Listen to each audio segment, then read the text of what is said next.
done.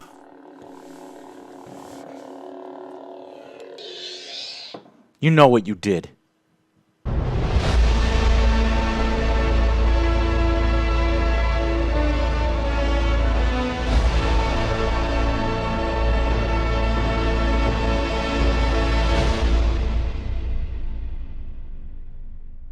Guys, this is a non-spoiler review. I am back 3 in the morning, and I am pissed.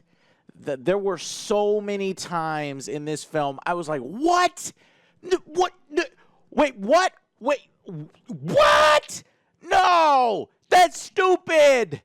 Oh my God. Guys, I went in with low expectations, and I still came out disappointed. A lot of people have been talking, about how the movie is mixed, the leaks are all true, and it's a mess. It is a mess. It is a train wreck, and there's no doubt about it. There's nobody that can convince me otherwise. Is it all bad? No, it's not all bad. The visuals are amazing. The sound design, some of the new vehicles are cool, but there are so many what the moments, what the hell, what the fuck.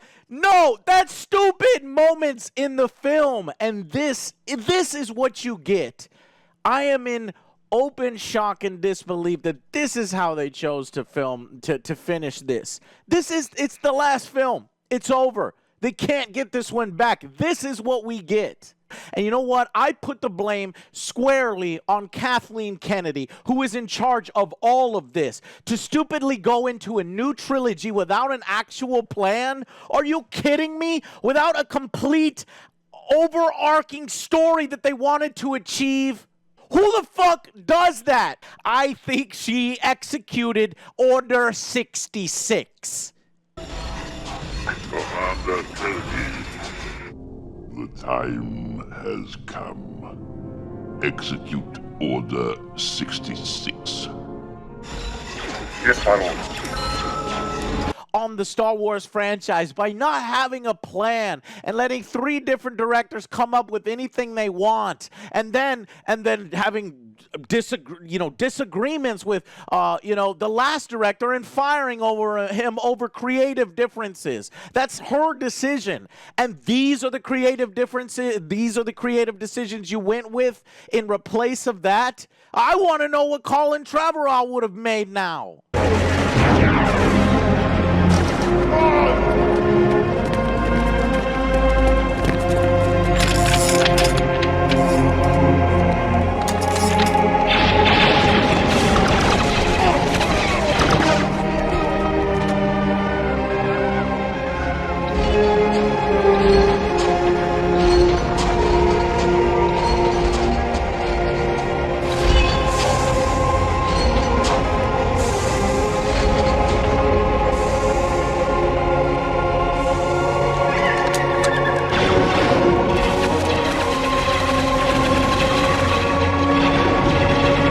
And it betrayed all of us who were expecting an excellent resolution, one that made sense, one that didn't have massive plot holes. Execute Order 66. It will be done, my lord.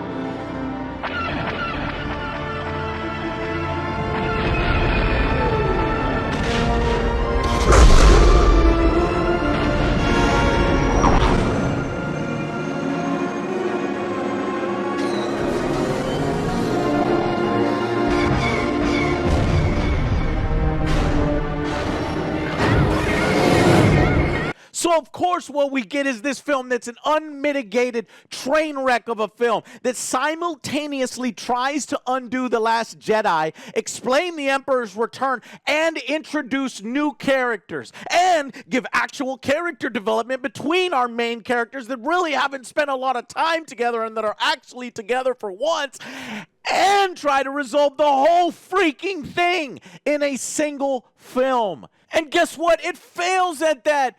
This wasn't supposed to happen. J.J. Abrams was supposed to come in here and save it. The It's over, Anakin! I have the high ground! You underestimate my power! Don't try it!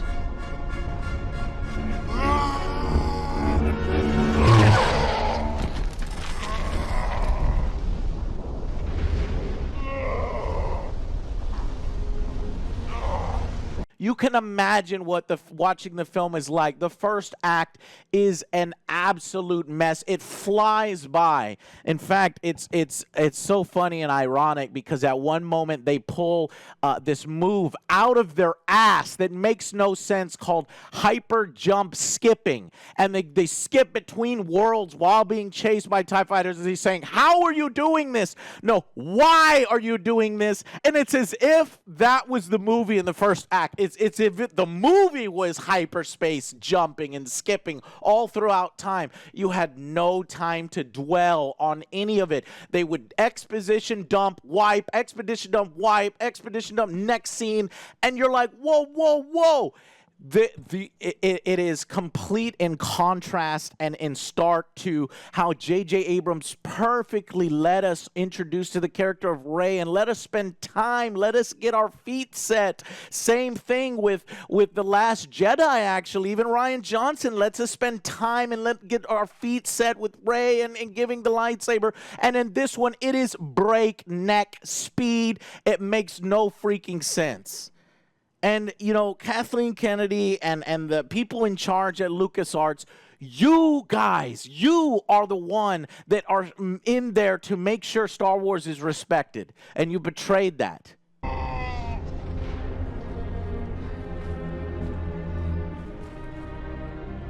You were the chosen one! It was said that you would destroy the Sith, not join them! Bring balance to the Force, not leave it in darkness! I hate you! You threw away George's ideas and you rushed in without a plan. The film plays like bad fan fiction. I am not joking. It should be called Star Wars: The Rise of Bad Fan Fiction. That's the title of the film.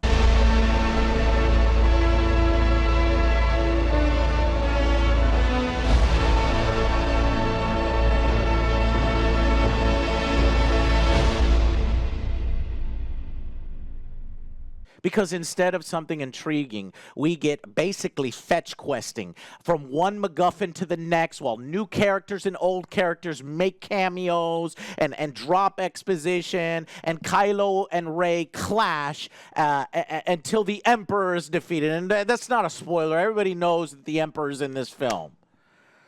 Scenes are just, they're not allowed to sink in, okay? And I'm reading from my notes here. Revelations are dropped, huge ones, before you have time to process that. I don't understand why this film is not at least 3 hours long like The Avengers. It would have helped a little bit. There's no denying how breakneck speed that first act is. The second act gets a little bit better. There is some intriguing elements between this new Force,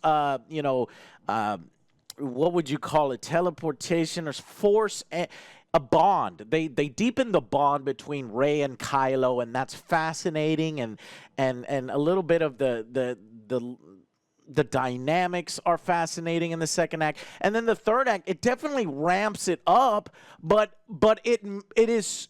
If you don't think about it, you're like, oh, candy, popcorn, yay, action, and it's not even really that good action.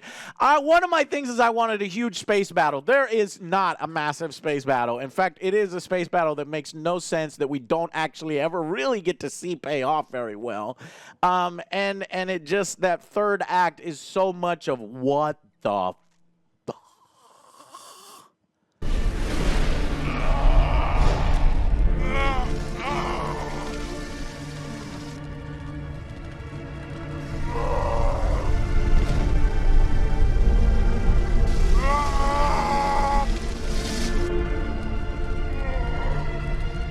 something happens between Kylo and Rey that I was like, what the even our theater was like, what? There are so many moments like that. This film basically confirms for me that The Last Jedi was a mistake. I mean, you could tell it. J.J. Abrams put several digs in here to the Holdo maneuver, to, you know, Luke essentially apologizing, and Rose. Rose is not even in the film. They give her nothing to interesting to do. Last film, they kind of messed her up, and here they shove her into the background. They don't even attempt. In fact, no characters are from The Last Jedi in this. You don't see DJ, you don't see Rose, you don't see none of those new characters. Instead, brand new characters are introduced. This Corey Bliss and this Jannah, and it's like, why? We don't have time for you and your backstories, and we don't care, and it feels rushed, especially when the purple lady comes in. It's like she hates our team and she hates the connection to Poe, and then like literally one scene later, she's like the most rebel ever and inspiring everybody and trying to encourage, and then and then Jannah's storyline feels like so much of it was left on the cutting room floor. It is so awkward. It's like they bring her in so that they could use these horses that you've seen from the trailer that makes absolutely no sense, because they can't do what they want to do from the air except for what they actually do. They do. And you could have done it from the air. It made no sense. And even worse is the Sith fleet makes no sense. There are so many plot holes. The Emperor makes no sense. The Emperor's plan makes no sense. The Emperor doesn't even look right. They screw that up. The Sith troopers, they are worse. What was the point in them being Sith? So they can be fucking red? What is this? What is fucking red? Is that what the point of it was? They aren't even better shots than the First Order. Only they're called the Last Order now.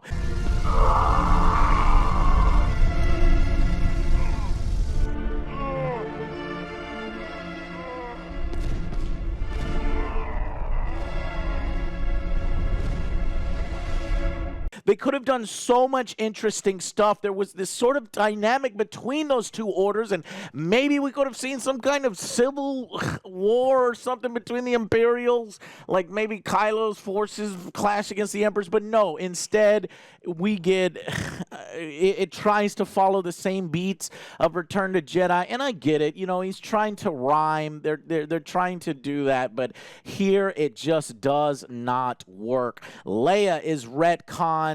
Straight from that title crawl, there's like these 3 paragraphs, and they're so poorly written and awkward, and they just shove the Emperor in your face like he was there the whole time, and the explanation for him is so poor that it's like, this is definitely course correction. I mean, you could literally not watch The Last Jedi, go from Force Awakens to this. No, you can't even do that because it makes no sense. I mean, that's what JJ was trying to do, but it still makes no sense. And then they cram 2 films. If they would have spread out some of the plot points in here and put it into The Last Jedi, maybe it could have worked, but and hinted at the Emperor sooner, but it just flies by, and Finn has nothing to do. Poe actually regresses his character arc where, you know, learning from his mistakes, all that Last Jedi man-hating stuff, he regresses in this film, and they're basically playing greatest hits and just on repeat. In fact, the supporting characters do more important things than Finn and Poe in this film, and it makes no sense.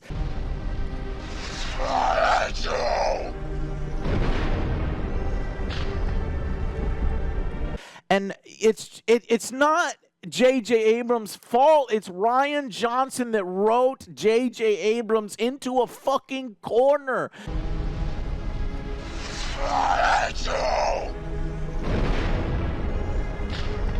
There was no way out of this. It was rigged from the start, because it's hard to put blame in.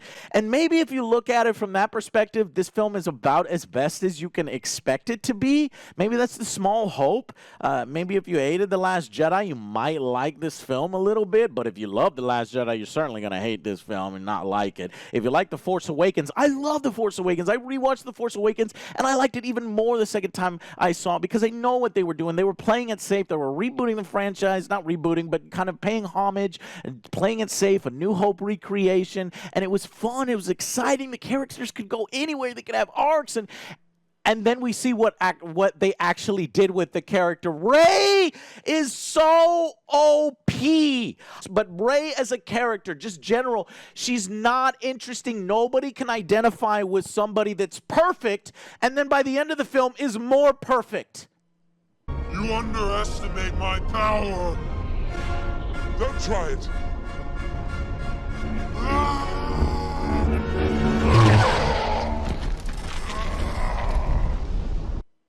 Kylo has a more interesting arc than Rey, but all his arc is literally repeating the same arc that we've seen before.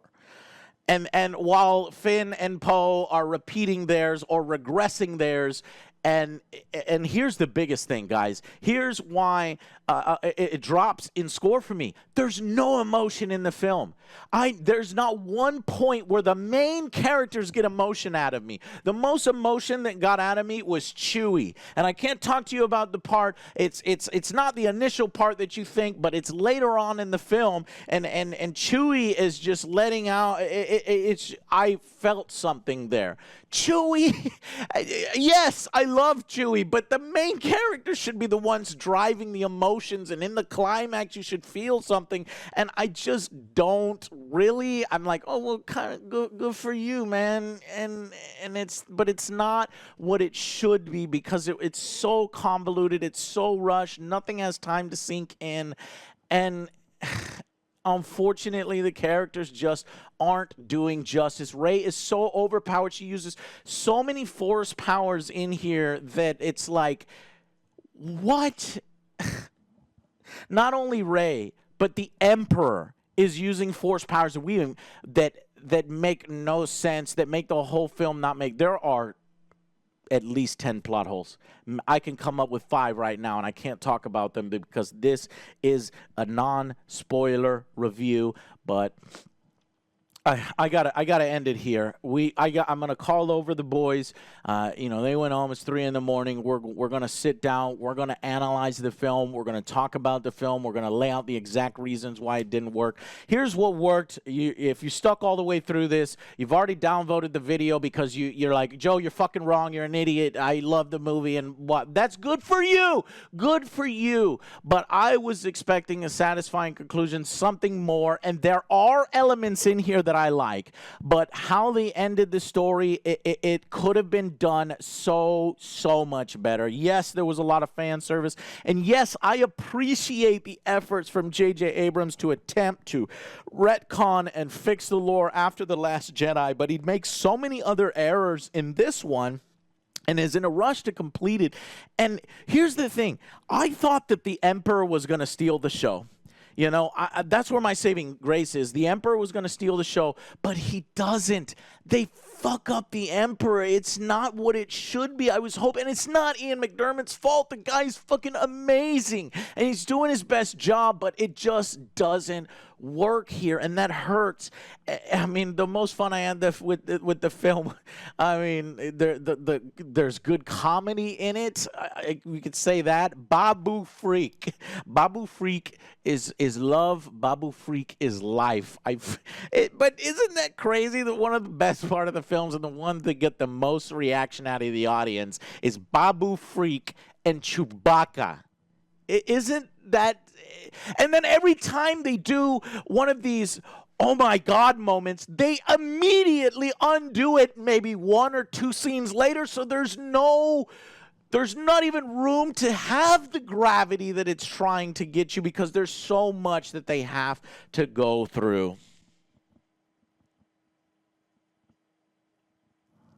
I have to end this. This is getting too long. Guys, I am in absolute disbelief. I didn't expect this. And I don't know. I don't know where my rating is right now. I'm going to... Okay, I have to give a rating. I know I hate it when I watch some and nobody does give the rating. They give a rating. Like, I have to tell you how I feel right now, okay? And right now, I'm thinking that this film is a 5 out of 10. it gets points for some of the Rey Kylo stuff. It gets points for being, have some genuinely nice and funny moments. They handle Leia. No, what they had with Leia, they handled well, but they make a decision with Leia that I'm like, why? Why did you do that? And they also retcon Leia as well in order to be. And Rian Johnson never set that up. You are making that up, but I don't fault you for it.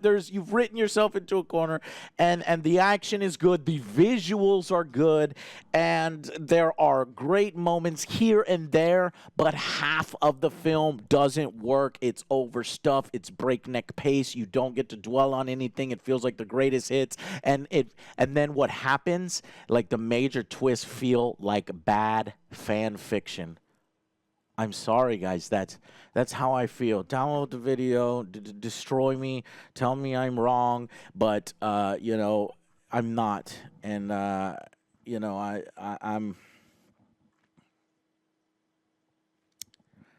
okay. Well, what's interesting is that we saw this twice, one right after the other, back to back, and the first audience was into it, but there was a lot of reactions, and there was a lot of what? Oh, no, and then in the second one that we watched, it's dead silent. A few laughs for Babu Frick and C3CPO, but dead freaking silent. The first audience clapped. The second audience, now they're seeing it fresh, and I was staying quiet, no clapping whatsoever, like a cricket chirped, and I was like, wow, this audience really didn't like it.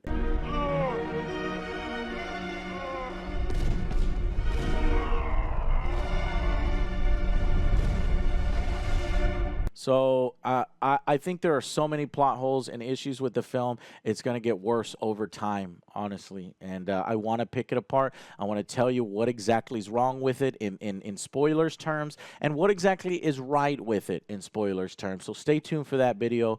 But that's it, guys. If you're going to the Rise of Skywalker, they can't even get their own name right. It's Rise of Skywalker, but in the title crawl it says The Rise of Skywalker. Which one is it? Whatever. It doesn't fucking matter, but it just shows you these small. They get the big details wrong. They get the small details wrong. Whatever.